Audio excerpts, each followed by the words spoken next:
فاعوذ باللہ من الشیطان الرجیم بسم اللہ الرحمن الرحیم وَقَضَى رَبُّكَ أَلَّا تَعْبُدُوا إِلَّا إِيَّاهُ وَبِالْوَالِدَيْنِ إِحْسَانًا صدق اللہ المولانا العظیم وصدق رسولہ النبی الامین المتین الکریم الرؤوف الرحیم ونحن على ذلك لمن الشاہدین والشاکرین والحمدللہ رب العالمین آمین یا رب العالمین۔ اے شہنشاہ مدینہ الصلاۃ والسلام، زینت عرش معلا الصلاۃ والسلام، بت شکن آیا یہ کہہ کر سر کے بل بت گر پڑے، جھوم کر کہتا تھا کعبہ الصلاۃ والسلام، اور رب حبلی امتی کہتے ہوئے پیدا ہوئے، حق نے فرمایا کہ بخشا الصلاۃ والسلام، اور مومنوں پڑھتے رہو تم اپنے آقا پر درود، ہے فرشتوں کا وظیفہ الصلاۃ والسلام، اور میں وہ سنی ہوں جمیل قادری مرنے کے بعد میرا لاشا بھی پڑھے گا الصلاۃ والسلام۔ حضرات محترم، آج ہم اس جشن عید میلاد النبی صلی اللہ علیہ وسلم کے پیارے پروگرام میں شرکت کی سعادت حاصل کر رہے ہیں۔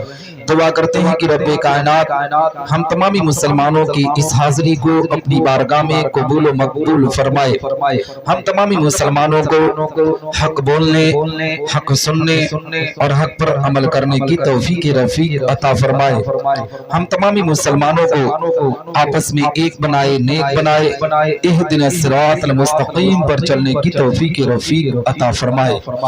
آپ دیکھ رہے ہیں ممبر نور پر حفاظ کرام، قراء کرام کی ایک لمبی جماعت تشریف رکھتی ہے۔ شہنشاہ ترنم بلبل باغ مدینہ حافظ و قاری محفوظ الرحمان صاحب قبلہ قادری تشریف رکھتے ہیں۔ بلبل طیبہ فخر القراء حضرت حافظ و قاری محمد اشرف رضا قادری ممبر نور کی زینت بنے ہوئے ہیں۔ واصف شاہ ہدہ جناب حافظ مہتاب اسماعیلی، بلبل طیبہ حافظ محمد حبیب رضا اسماعیلی، اور دارالعلوم اہل سنت قطبیہ روشن العلوم کے طلباء کرام ممبر نور کی زینت بنے ہوئے ہیں۔ آپ ان حفاظ کرام قراء کرام کی نورانی چہرے کی زیارت کریں اور مجھ فقیر کی تھوڑی دیر گفتگو سماعت کریں۔ یہ پروگرام بچے کی ولادت کے موقع پر رکھا گیا ہے۔ طالب بھائی کے بچے کی ولادت کے موقع پر یہ پیارا پروگرام رچایا بسایا گیا ہے۔ دعا کرتے ہیں کہ رب کائنات جس بچے کی محبت میں، جس بچے کی ولادت کے موقع پر پیغمبر اسلام کی عقیدت میں ڈوب کر اس میلاد کا پروگرام رکھا گیا، اس بچے کی عمر میں خوب برکت عطا فرمائے، اس بچے پر اپنا خاص فضل فرمائے، کرم فرمائے۔ میں بہت زیادہ دیر بولنے کے لیے نہیں آیا ہوں، بس کم وقت میں اپنی گفتگو کو ختم کر دوں گا۔ آپ حضرات اطمینان و سکون کے ساتھ تھوڑی دیر میری گفتگو کو سماعت کر لیں۔ حضرات محترم، آئیے کچھ عرض معروف سے پیشتر ہم اپنی اور ساری کائنات کے مرکز عقیدت حضور رحمت للعالمین، شفیع المذنبین، رسول گرامی وقار، ہم غریبوں کے غم گسار، مدنی سرکار، دونوں عالم کے مالک و مختار، آقا کریم صلی اللہ علیہ وسلم کی بارگاہ پر انوار میں درود و سلام کا نذران عقیدت پیش کریں اور بآواز بلند پڑھیں۔ اللہم صلی اللہ سیدنا مولانا محمد معدن الجود والکرم وعلی آلہ وبارک وسلم، صلاۃ و سلام علیک یا رسول اللہ صلی اللہ تعالی علیہ وسلم۔ حضرات محترم، آج بچے کی ولادت کے موقع پر یہاں پر نبی کے میلاد کا پروگرام رکھا گیا، مگر میں نے دیکھا کہ یہاں پر آج نبی کے میلاد میں نا اللہ رسول کے ذکر کو سننے کے لیے صرف بچے نظر آ رہے ہیں، چچے اپنے گھروں پر آرام کر رہے ہیں۔ ابھی جب یہاں پر دعوت کا پروگرام چلا، یعنی کھانے پینے کا جب اہتمام کیا گیا تھا، ہم اپنے دروازے پر جب بلا کر لوگوں کو دعوت دیے تھے نا، تو میں نے دیکھا تھا کہ مسلمان تو خود آتا تھا، اپنے بچے کو ساتھ بھی لے کر آتا تھا. یعنی ہم ایک کی دعوت کریں تو دعوت کھانے کے لیے، گوشت چاول کھانے کے لیے دو دو لوگ شرکت کرتے ہیں. اور ہم نبی کے میلاد کے لیے بار بار پکار کر کہتے ہیں مسلمان اللہ رسول کے ذکر کی محفل کو سجایا گیا ہے، ایسی محفل کو سجایا گیا ہے جس محفل میں بیٹھے گا نا تو تیرے مقدر کا ستارہ بلند ہو جائے گا. ایسی محفل میں نا جب بیٹھے گا تو اللہ تیرے اوپر رحمتوں کی برسات کرے گا. لیکن مسلمان گوشت کے نام پر تو بھیڑ جمع کر لیتا ہے، ڈانس اور ڈی جے کے نام پر تو لوگوں کو جمع کر لیتا ہے. مگر ہم جب نبی کے میلاد کا پروگرام رکھتے ہیں، اللہ رسول کے ذکر کی محفل کو سجاتے ہیں، تو ایسی محفل میں مسلمان بیٹھنے کے لیے تیار نہیں ہوتا ہے، ایسی محفل میں مسلمان آنے کے لیے تیار نہیں ہوتا ہے. مسلمانوں تب ہمیں نہیں ستایا جائے گا تو کسی ستایا جائے گا. اگر تم چاہتے ہو کہ اللہ کی رحمتیں اور برکتیں تم پر نازل ہو تو اے مسلمانوں غلط کاموں کو چھوڑ کر جب ایسی محفل کا انعقاد کیا جائے تو ایسی محفل میں شرکت کیا کرو، اس لیے کہ ایسی محفل میں اللہ کی رحمتوں کا نزول ہوتا ہے. جب مسلمان ایسی محفل میں بیٹھتا ہے تو رب تبارک و تعالی اس کی دنیا بھی سنوارتا ہے اور اس کی آخرت بھی سنورتی ہوئی نظر آتی. آج بچے کی ولادت کے موقع پر ہم اگر دعوت دینا کھانے پینے کے لیے لوگوں کو بلائیں تو سارے لوگ ہمارے دروازے پر پہنچ جاتے ہیں. مگر نبی کے میلاد کے لیے آپ اندازہ لگائیں یہاں میں 7 سے 8 لوگ بھی نظر نہیں آ رہے ہوں گے جو جوان ہوں گے، اکثر و بیشتر بچے ہی نظر آ رہے ہیں. ان بچوں کو کیا سمجھایا جائے گا؟ جب باپ اپنے گھر میں بیٹھ کر اپنے بچوں کے بارے میں کیا سیکھے گا؟ مسلمانوں خود اگر اپنے آپ میں اپنے بچوں کے مستقبل کو سنوارنا چاہتے ہو تو ایسی محفلوں میں بیٹھا کرو. ایسی محفل میں علماء تمہاری زندگی کی اصلاح کیا کرتے ہیں. جانتے ہو بچے کی ولادت آج طالب بھائی کے گھر میں ہوئی، یعنی نثار بھائی کے قریبی دوست کے گھر میں ہوئی. اور جانتے ہو مسلمانوں میں آپ کو پیغام دوں، آج اس بچے کی ولادت کے موقع پر ہم نبی کا ذکر کر رہے ہیں. آؤ بتاتا ہوا چلو بغداد کی زمین پر بھی ایک بچے کی ولادت ہوئی تھی. اس بچے کو سرکار غوث اعظم رضی اللہ تعالی عنہ کہا جاتا ہے. آؤ سرکار غوث اعظم رضی اللہ تعالی عنہ کی زندگی اٹھا کر دیکھو اور اپنے بچوں کی زندگی اٹھا کر دیکھو.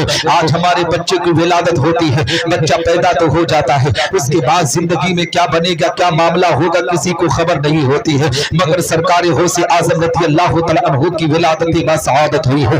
دنیا میں سرکار غوث اعظم بھی تشریف لائے ہیں. مگر اے مسلمانوں غوث اعظم رضی اللہ تعالی عنہ جب تشریف لائے تھے تو حقیقت میں مسلمانوں میں آپ کو میسج اور پیغام دینا چاہتا ہوں. پیدا ہونے کے بعد غوث اعظم کی ولادت کے موقع پر آج ہمارے گھروں پر جب بچے کی پیدائش ہوتی ہے، خاص طور پر اگر بیٹا پیدا ہو گیا تو بیٹے کی پیدائش کے موقع پر ہم ڈانس اور ناچ کا پروگرام رکھتے ہیں.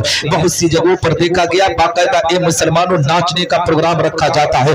یاد رکھو مسلمانوں اگر بچے کی ولادت کے موقع پر تم اب اس بچے کا استقبال ڈانس اور ناچ سے کرو گے تو بچہ بڑا ہو کر تمہاری خدمت گزاری نہیں بلکہ تجھے لات مار کر گھر سے باہر نکالے گا. ہاں اگر اپنے بچے کی ولادت کے موقع پر تم نے نبی کے میلاد کا پروگرام رکھ دیا، اللہ رسول کی ذکر کی محفل کو سجا دیا تو دعوے کے ساتھ کہتا ہوں جب ایسی محفل کا انعقاد کیا جاتا ہے تو رب تبارک و تعالیٰ کی رحمتیں اس بچے پر نازل ہوتی ہے. وہ بچہ بڑا ہو کر اپنے ماں باپ کی خدمت گزاری کرتا ہوا نسل.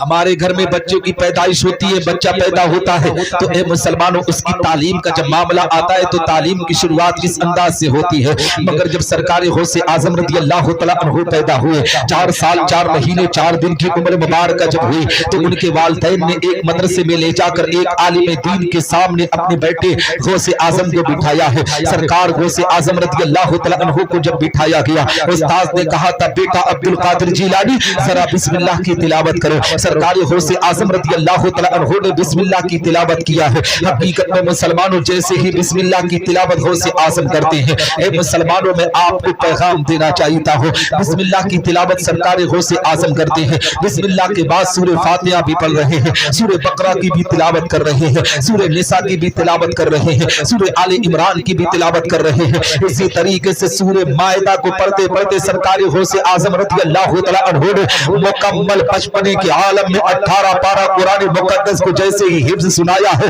استاذ نے کہا تھا بیٹا عبد القادر تم کسی مدرسے سے پڑھ کر آئے ہو کیا، کسی استاذ کے سامنے بیٹھ کر آئے ہو کیا؟ تو سرکار غوث اعظم نے کہا تھا استاذ محترم میں کسی مدرسے میں نہیں گیا ہوں تعلیم حاصل کرنے کے لیے، پہلے استاد جن کے سامنے میں قرآن سنا رہا ہوں۔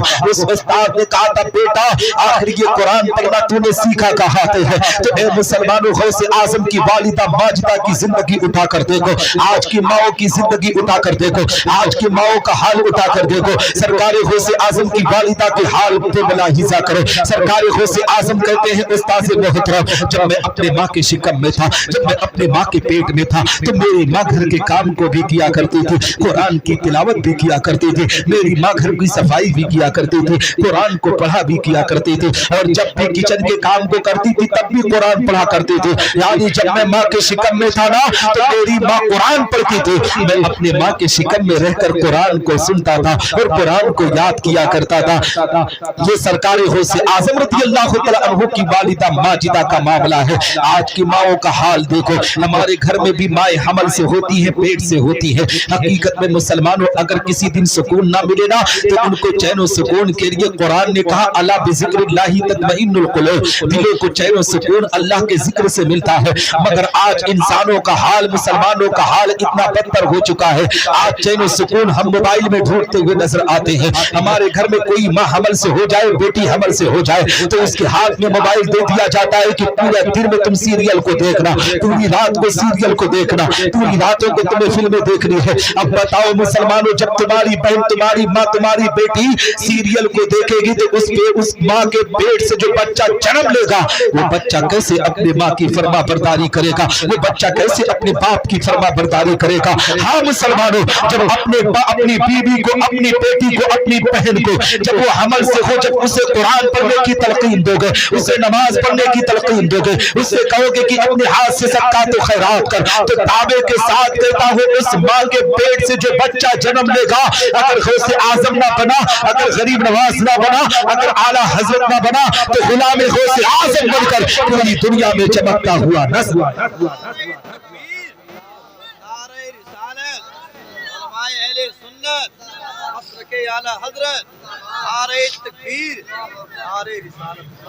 جانتے ہو مسلمانوں یہ سرکار ماں جب اپنے بچے کی تربیت پر دھیان دیتی ہے نا تب بچہ آگے چل کر اپنے ماں باپ کی فرما برداری کرتا ہے۔ لیکن جانتے ہو مسلمانوں جب ماں اپنے آپ میں حمل میں ہونا تو آج جانتے ہو بڑی سی بڑی یونیورسٹیوں والوں نے جب تحقیق کیا نا وہاں کے پروفیسر نے تو جانتے ہو لوگوں نے بتایا کہ آخر یہ بچے جو پاگل پیدا ہوتے ہیں، بچوں کی بہت سے ایسے بچے ہیں جو لولا اور لنگڑا پیدا ہوتے ہیں، جانتے ہو اس میں کمی کس کی ہوتی ہے؟ حقیقت میں باپ کی کمی کی بنیاد پر ہوتی ہے۔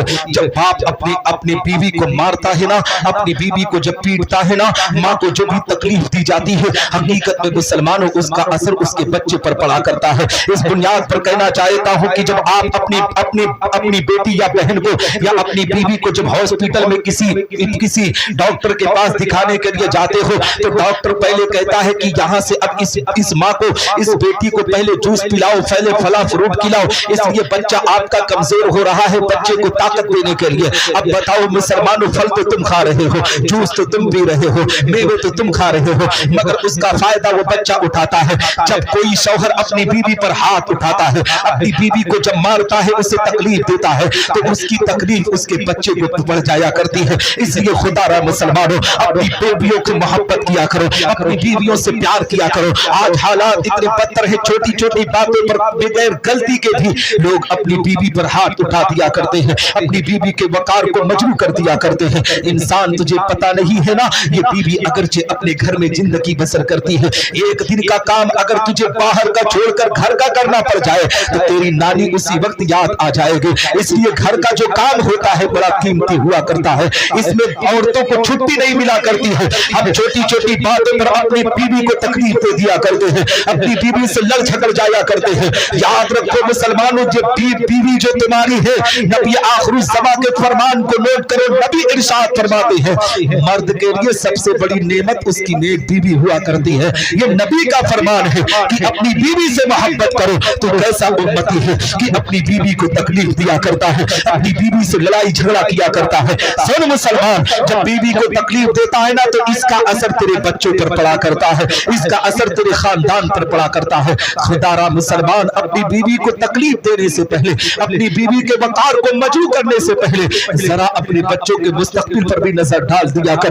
آج تو اگر اپنی بیوی کو تکلیف دے گا تو تیری بیوی کی وجہ سے تیرے بچے کو تکلیف ہو سکتی ہے، تیرے آنے والے بچوں کا مستقبل خراب ہو سکتا ہے۔ اسی لیے اپنی بیوی سے جتنا پیار کرو گے، اپنی بیوی سے جتنی محبت کرو گے، رب تبارک و تعالیٰ اتنا تمہارے بچوں پر کرم فرمائے گا۔ تمہارے بیٹے آگے چل کر تمہارے مستقبل میں تمہارا سہارا بنتے ہوئے نظر آئیں گے۔ انشاءاللہ رب العزت تم خوشحال زندگی بسر کرتے ہوئے نظر آئیں گے۔ جانتے ہو لیکن حالات کہاں سے خراب ہوتے ہیں؟ بچوں کے مستقبل جب نظر ڈالو گے نا تو بچوں کا مستقبل جانتے ہو ماں باپ ہی خراب کرتے ہیں۔ آپ پوچھیں گے کیسے؟ ہمارے گھر میں جب بچہ پیدا ہو، پیدائش کے بعد مسلمانوں جب 2.5 سے 3 سال کی عمر ہمارے بچوں کی ہو جاتی ہے تو اس بچوں کو ہمیں قرآن سکھانا چاہیے، اس بچے کو ہم نماز کا طریقہ سکھانے کی کوشش کریں۔ کچھ نہ سکھائے نا تو اپنے بچے کو اتنا ضرور سکھائیں کہ بسم اللہ الرحمن الرحیم کی تلاوت کس طریقے سے کیا جاتا ہے۔ جب آپ کا بیٹا بسم اللہ پڑھے گا تو اس کی برکتیں آپ کے گھر میں نازل ہوں گے، مگر حالات کتنے بدتر ہو چکے ہیں۔ معصوم بچوں کی زندگی کو کس طریقے سے خراب کیا جاتا ہے۔ آج ماں اپنے تکیے کو لگا کر اپنے بیٹے کو بھی اسی تکیے پر سلا کر خود بھی سیریل دیکھتی ہے، خود بھی فلمیں دیکھتی ہے، اپنے بچوں کو بھی دکھاتی ہے۔ اب بتاؤ مسلمانوں، جب ماں اپنے بیٹے کو بغل میں بٹھا کر سیریل دکھائے گی، فلمیں دکھائے گی تو بیٹا بڑا ہو کر اپنی ماں کی خدمت گزاری کیسے کرے گا؟ وہ ماں کی اپنے ماں کی فرما برداری کیسے کرے گا؟ اے مسلمانوں، حالات اتنے بدتر ہو چکے ہیں، معاشرہ اس طریقے سے گندگی کے ماحول میں جا چکا ہے۔ آج باقاعدہ اپنے بچوں سے جانتے ہو کیا کہا جاتا ہے؟ معصوم سے بچے سے کہا جاتا ہے بیٹا تیرے ابو آ رہے ہیں، گالی دیکھتے کتنا اچھا لگے گا۔ وہ معصوم سی زندگی ہے جسے زندگی جینے کی خبر نہیں ہے، جسے زندگی کے بارے میں کچھ پتہ نہیں ہے۔ اس معصوم سے بچے کی زندگی کو ہم خراب کرتے ہیں۔ اس کی تعلیم قرآن سے شروعات ہونی تھی، جس کی تعلیم بسم اللہ سے شروعات ہونی تھی، اس کی تعلیم غالی سے ہوت رہی ہے۔ تو وہی بچہ جب بڑا ہوتا ہے اپنے باپ کی کالر پر ہاتھ ڈال